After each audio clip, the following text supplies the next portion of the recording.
All right, Pouring Nation, I got a great video for you today, and guess what? You made it happen. I had a video about 7 things I wish I knew when I started acrylic paint pouring, and I asked you, the audience, what tips you would give to a new acrylic pour artist.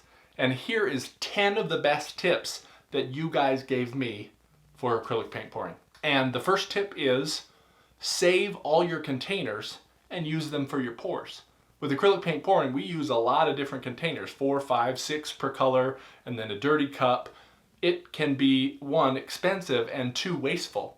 So what a lot of people do, me included, is I save all of the different cups from 2-ounce cups to 32-ounce cups to use for my pours. And you can see I have a yogurt cup, a bottle bottom, obviously that's recycled.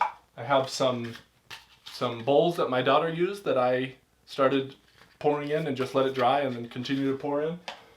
I have tons of takeout containers with lids so I can seal in my paint, especially when I do bigger batches of them. I have, if you ever had Wild Coyote Ranch, it's amazing. Made in Utah, great stuff. But glass jars, lots of people use these and just reuse them, clean them out, reuse them, so we're not making so much waste with acrylic paint pouring. So that's one way you can be responsible. A lot of people do it. Save yourself some money and feel good about the footprint you have for your art.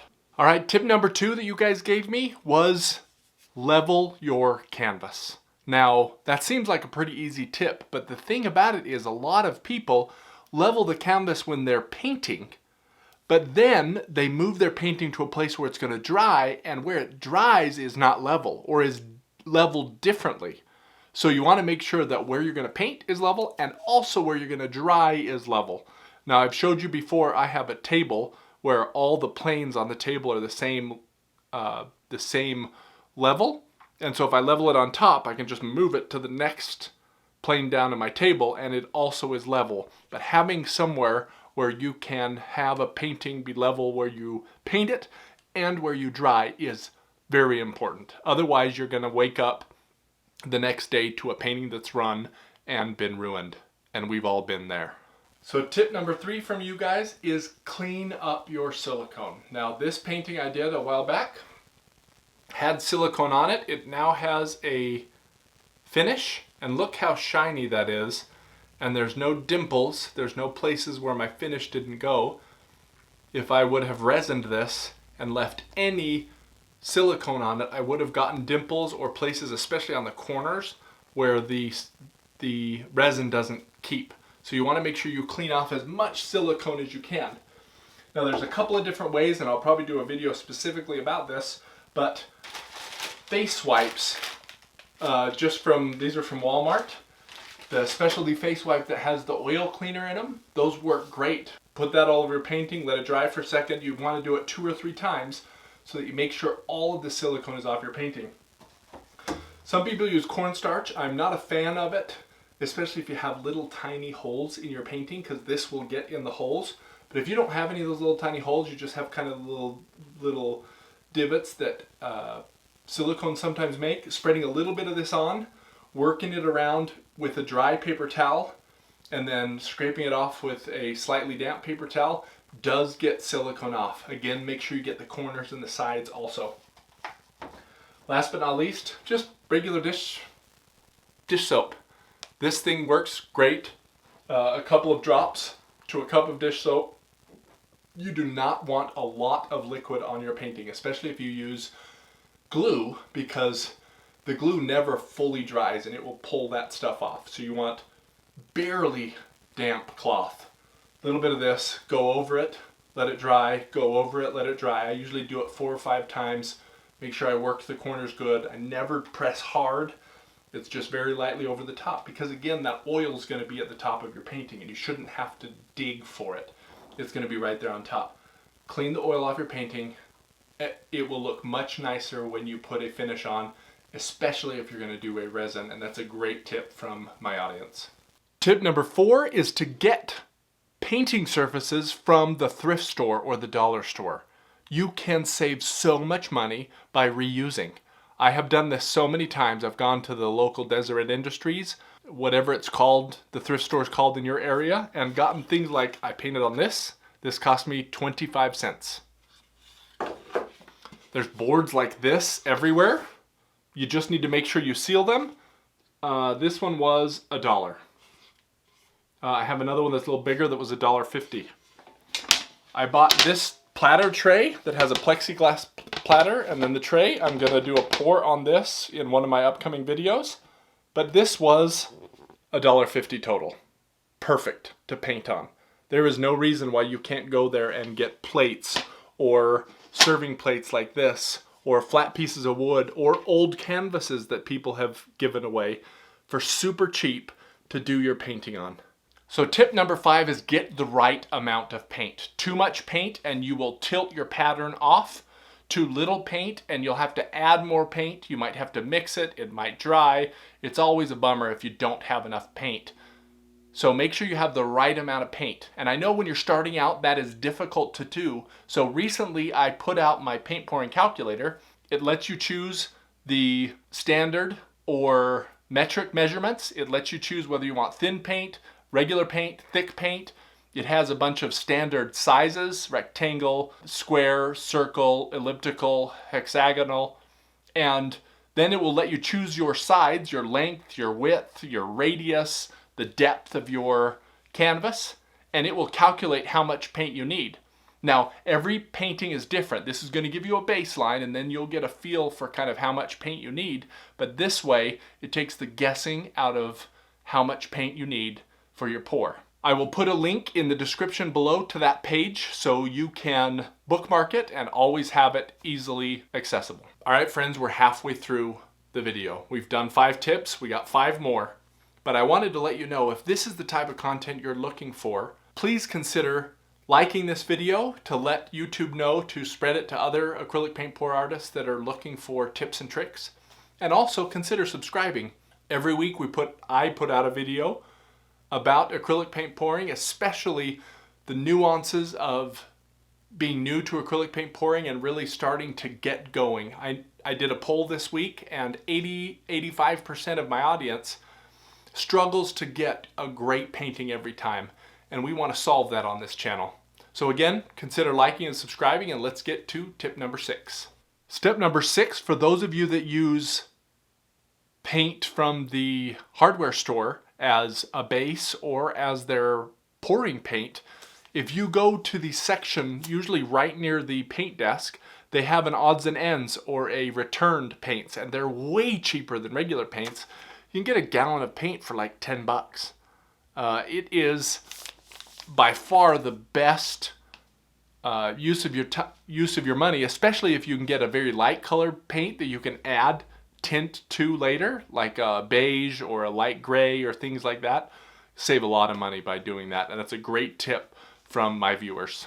All right, tip number 7 is do not put acrylic paint down your drain. You will clog your pipes. You will cost yourself thousands and thousands of dollars. You do not want that. There's a couple of things you can do. One thing that I've done is I have this really big bin that I fill a couple inches worth of water, and then take my paint containers, scrape out all the leftover paint that I have, put that in the garbage, let it dry. Then I only have a little bit of paint in this. I put it in that big tub of water, clean it out. That way the paint is so diluted that you don't have to worry about that drying in your pipes. That paint, because there's not very much of it, and I clean it in this, I usually put in an area in my yard. It's not enough paint over time to really accumulate.